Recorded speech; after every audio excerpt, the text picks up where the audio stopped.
ఇప్పుడు మనకు అగ్నిమథనం ఏ విధంగా చేశారంటే అక్కడ మనకి ఒక చంద్రకర్ర అలానే శని అంటే ఇల్లేడు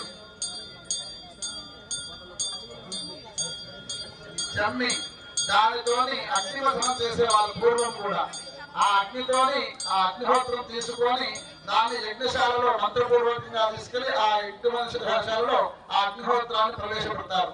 అప్పుడే అగ్ని సంస్కారం. ఇప్పుడు అమ్మవారు వేరు నీళ్ళు కాసాం, అదే విధంగా అగ్ని సంస్కారం చేస్తూ ప్రతిదీ కూడా ఎంతో శ్రద్ధతో మనం అందుకుంటాం ఏంటి ఇంతసేపు అవుతుందని. కానీ అక్కడ అమ్మవారికి ఆ యొక్క వెచ్చటి నీళ్ళతోనే ప్రతి మంత్రంతో అభిషేకం చేస్తూ ఒక్కొక్క ఉపచారాన్ని ఒక్కొక్క పాలు పెరుగు తేనె నెయ్యి ఇటువంటివన్నీ కూడా అమ్మవారి మీద ఉండకుండా మధ్య మధ్యలో ఆ యొక్క ఉష్ణోదకం అంటే గోరువెచ్చని నీళ్ళతో అమ్మవారిని స్నానం చేస్తూ మనందరినీ కూడా చూడాలి కాబట్టి అమ్మవారిని మనకు అభిషేకం చేయడం జరిగింది. ఇప్పుడే మహాహారతి పూర్తయింది. అమ్మవారు ఇప్పుడు మనకి పుష్కరులకు ఏం చేస్తుంటే కొన్ని క్షణాల్లో అందరూ కూడా భక్తితో నమస్కారం చేస్తూ చెప్పండి జయ పెద్దమ్మ మాతాకి.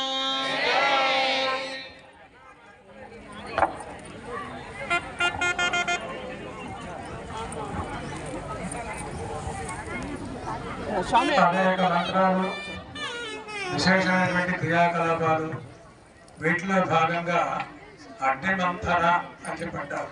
అగ్నిని మంథన పూర్వకంగా పైకి ప్రజ్వలింపజేయటం అంటే అక్కడ సోమయాగంలో జ్యోతిష్టోమ అగ్నిష్టోమ యాగం అంటారు.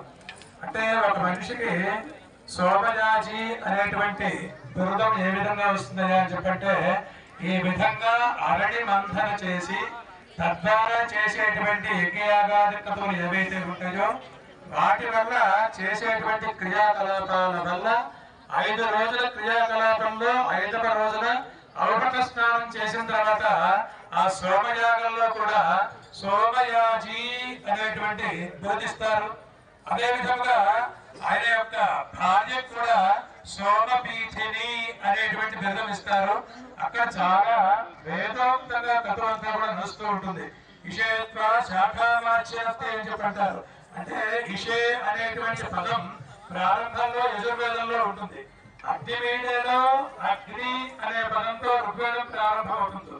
అగ్ని ఆయాహి అనేటువంటి మంత్రంతో సామవేదం ప్రారంభమవుతుంది.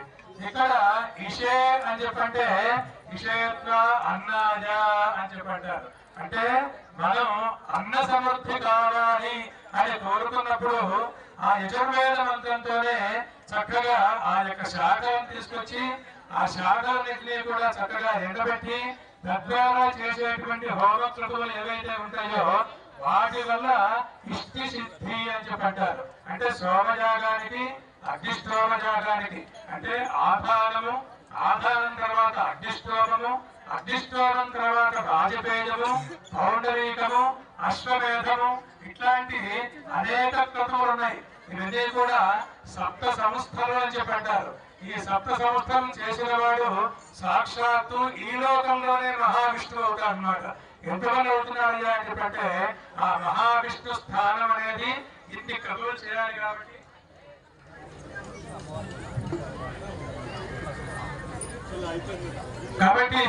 అటువంటి చాలా విశేషమైనటువంటి కథలన్నీ కూడా మనం నేత్రపర్వంగా చూసాము, నేత్రానందకరంగా చూసాము. మనకు అమ్మవారు నేత్రాలు ఇచ్చిందయ్యా అని చెప్పంటే ఇటువంటి క్రియాకలాపాలు చూడటానికే. కాబట్టి ఇటువంటి క్రియాకలాపాలు చూడటం వల్ల నేత్ర సంబంధమైన దోషాలు తొలగిపోతాయి. అదే విధంగా శ్రోత్ర సంబంధమైన దోషాలు తొలగిపోతాయి. నామస్మరణ చేయడం వల్ల వాక్ సంబంధమైన దోషాలు తొలగిపోతాయి. అదే విధంగా పుష్కరంలో అవభృత స్నానం చేయడం వల్ల శరీరం అంతా కూడా పవిత్రమవుతుంది. కాబట్టి అటువంటి భావనతో ఇవన్నీ కూడా వేదోక్త కృతులుగా అందరికీ సిద్ధింప చేయడం కోసమని మీరంతా కూడా చాలా శ్రమపడి భక్తులందరూ కూడా పునీతులు కావాలి అనేటువంటి భావనతో ఇన్ని కృతులన్నీ కూడా చేస్తూ ఉన్నారు. కాబట్టి అమ్మవారు భక్తులందరూ కూడా అమ్మవారిని పుష్కరిస్తున్నామని జరుగుతుంది. అందరూ కూడా దండం పెట్టుకొని, అంటే శ్రమ అంటే అమ్మవారికి అభిషేకం జరుగుతుంది కాబట్టి అందరితో పిల్లలతో వచ్చాం కాబట్టి జాగ్రత్తగా చేయండి. అమ్మవారి ముందు అమ్మభృత స్నానం అవుతుంది, తర్వాత భక్తుల ముందు కూడా అవకాశం జరుగుతుంది. మంచిగా చేయండి. ఇప్పుడు అందరితో అర్చక స్వామితో అమ్మవారి అమ్మభృత స్నానం.